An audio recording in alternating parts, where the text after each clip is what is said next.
Hi, I'm Barry Haydasz. We're at the Cary Institute of Ecosystem Studies today, and we're going to look for butterflies. Some of the things I like to have with me for that purpose: close focus binoculars. If you can get about 2 feet away, that's really good. They make close focus binoculars just for butterfly watching.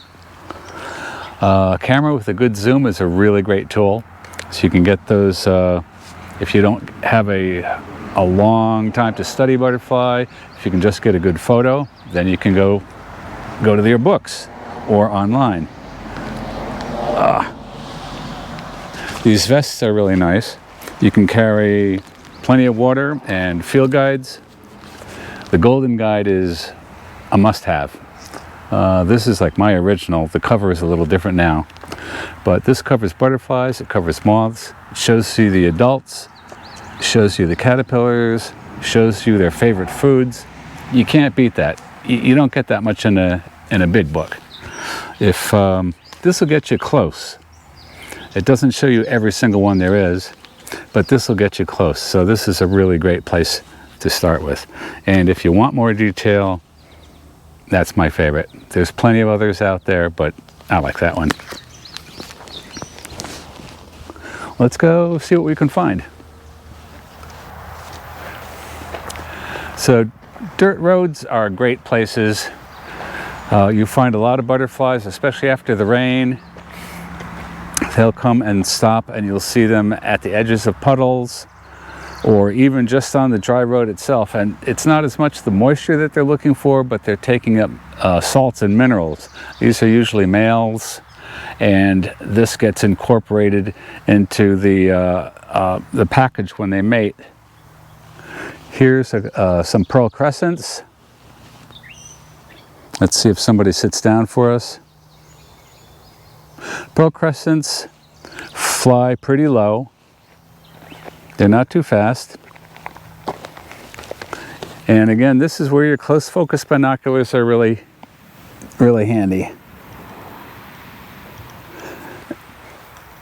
Now this one, they do like to sit in the sun, open and close their wings, so you can get a pretty good look at both sides.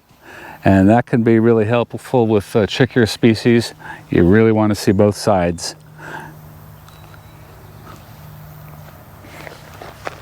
And we can continue. So something else we're finding on the road here is eastern-tailed blue. They disappear very easily. First I'll try to, I think it went on that leaf.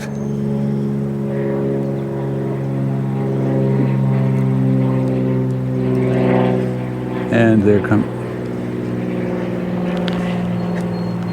and I don't see it anymore. It went that way. Maybe that's why. Okay. So we're back close to Gifford House. This is the first hayfield, the old hayfield that you come to, and we've got our wild bergamot coming out now. This is just as good as milkweed for attracting butterflies. There's plenty of things in here right now. There's a great spangled fritillary, or fritillary as you prefer. We've got several of them here.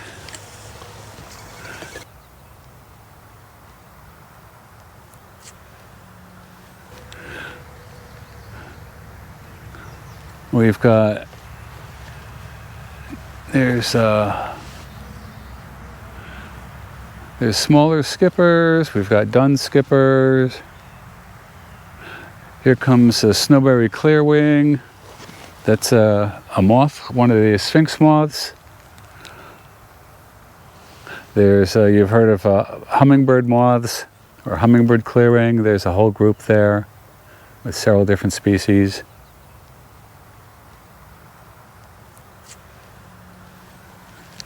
When you have a nice patch like this, you can come out in the morning with your coffee and just hang out. When you're following butterflies, anything knows that it's being followed. But if you're just standing there already when they show up, they'll be much more comfortable and they'll hang out too. So this is, in the early morning, it's a good opportunity to watch them feeding, and they'll alternate between feeding and then going in the sun to warm up again. Ooh, what's this? Virgin tiger moth. This is great. These are so beautiful.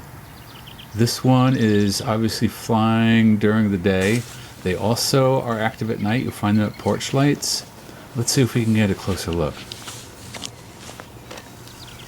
Probably not.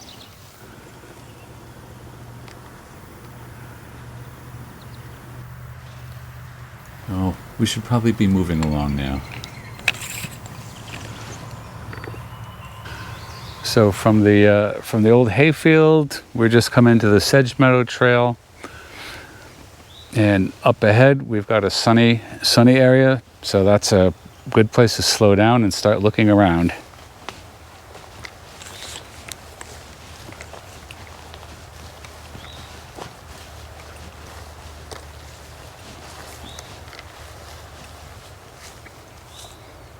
And right there, it had to be our Appalachian brown. We have a wet meadow over on this side, the sedge meadow, and Appalachian browns are swamp specialists. So we should find, there should be some more. We look for them around chest high, waist high. They like to sit on larger leaves, take in the sun.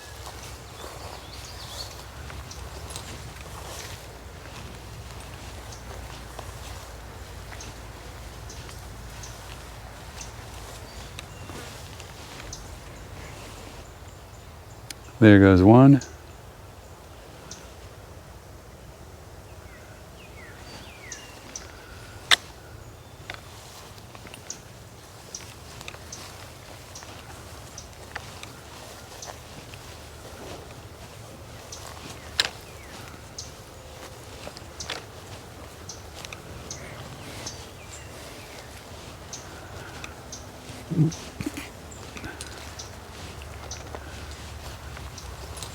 Something just flew around my head.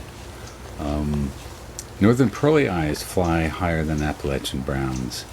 They prefer opener woods, and they'll land on the trunks of larger trees, usually head down. They can be really hard to find. They jump out, fly around your head, and then they disappear. And wait, that's it. That's it. They are so sneaky. They will take some sun. They'll land on leaves too, but they really prefer bigger trees. This year, I'd say let's keep on going here. We are approaching the appendix, as I like to call this area, trail marker 10 on the map. It's a great little spot where we've got the Wappingers Creek. We've got mixed coniferous and deciduous. On the other side, there's open fields that come down, so you get a lot of different things all meeting here.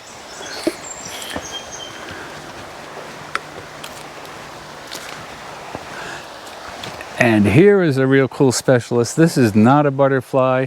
There are these little burrowing bees. These look like anthills here, but if you sit on the bench and wait for a while, you get to see them come in and leave. These are really cool little things.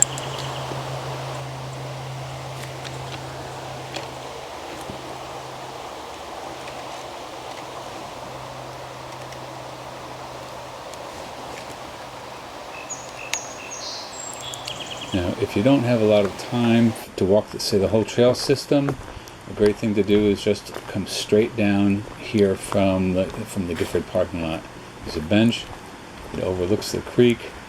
I said before about all the different things that happen here, but today we're looking for banded hair streak. They've been out in good numbers this year. They're really handsome things. We have a few different species of hair streaks, but banded hair streak is the most common. And you find them sitting sideways like that in the sun. They don't open their wings to the sun. They lean over sideways so that they're perpendicular to get the best exposure and warm up. And they'll sit out here and wait for others to come by. It's males looking for females. And if anything comes by, they all go up in a cloud and arguing. And over the last week, it's been, they've been so numerous this year. There'd be like a cloud of 5 or 6 down on the ground here, 5 or 6 up here in the greens, and then even up higher, another 20 feet or so, there'd be another group. And it's just endless entertainment, much better than TV.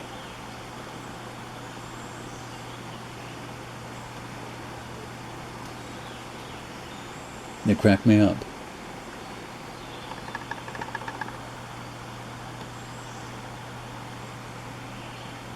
There's some more.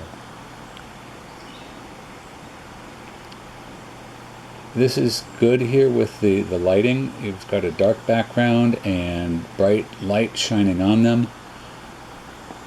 That makes them easy to see. Let's go see what's on Cary Pines Trail.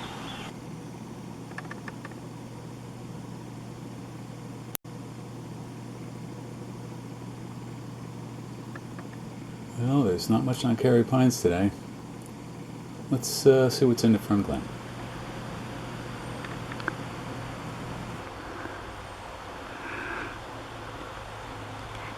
Well, here we are at the Fern Glen. Let's go take a look at some wetland areas. Oh, something's eaten all the leaves off of this tall meadow rue. Ah, there it is. Oh, that's beautiful. This is a Canadian owlet. It's a moth. There's a couple other caterpillars that look like that also.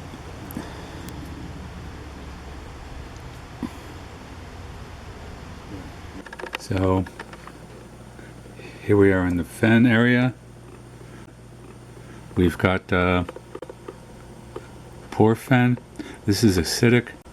Its minerals are washed out. On the other side is the rich fen. It's alkaline and it's calcium rich as well. So you can actually see the difference in plant life on each side as well. What I'm really interested in is milkweed. This is swamp milkweed. It blooms later than the common milkweed, so you can have a sequence of blooms through the season. And I think we have a monarch caterpillar here.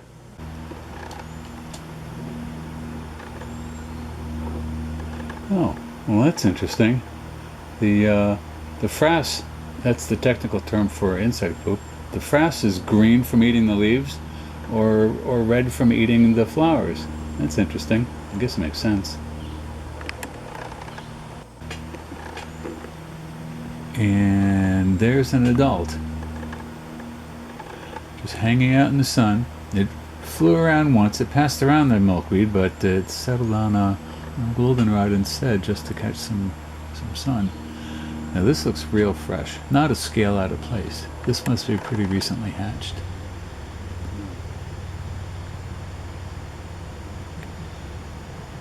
Very handsome. There we go. Very nice. Let's head around to the front again, front of the pond.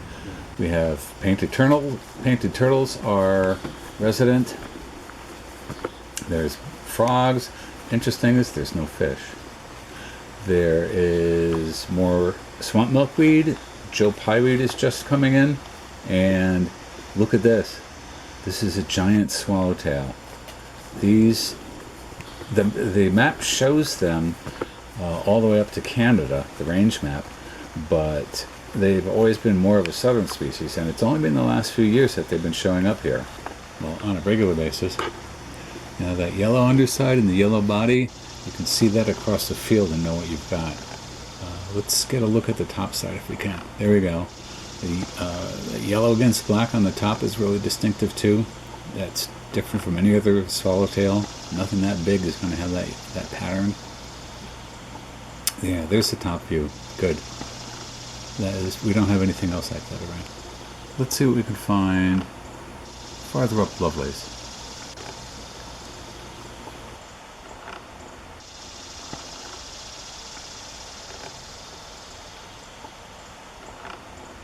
We're here on Lovelace Drive. Tea House Road is right around the corner here. And we've got this nice big stretch of Monarda fistulosa, wild bergamot.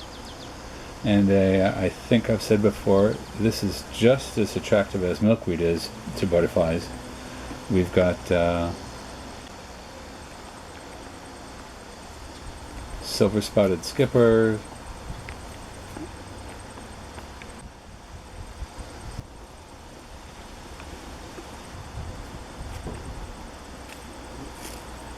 spicebush swallowtail,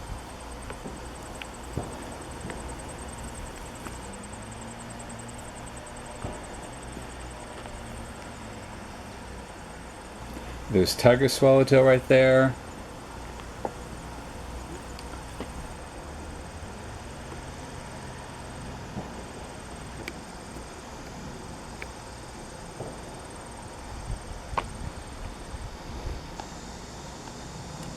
I think this is great, but let's wrap this up right here and continue along. And here we are across from the weather station field on Lovelace Drive. And earlier I promised wild oregano that we could get at. And right here is a big patch. And these are cabbage whites. This butterfly came from Europe with the first settlers. This is probably one of the first invasive species. It ranges from coast to coast, Canada to Mexico. And if you've ever tried to grow broccoli, cabbage, anything like that, you'll be familiar with the little green caterpillars. And what's that? Oh, this is Tawny Emperor. This is great. This and its very close relative hackberry butterfly. They both feed on hackberries. They're caterpillars.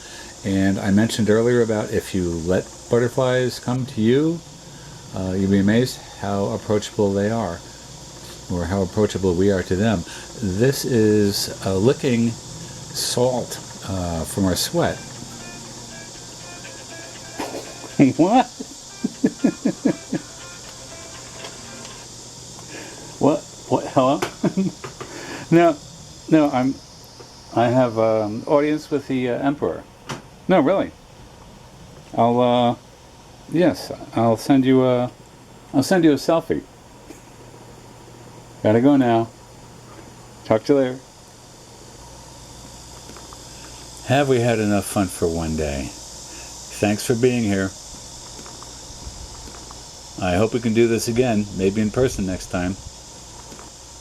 And remember, you never know what you're going to find, or it's going to find you. Keep your heads up.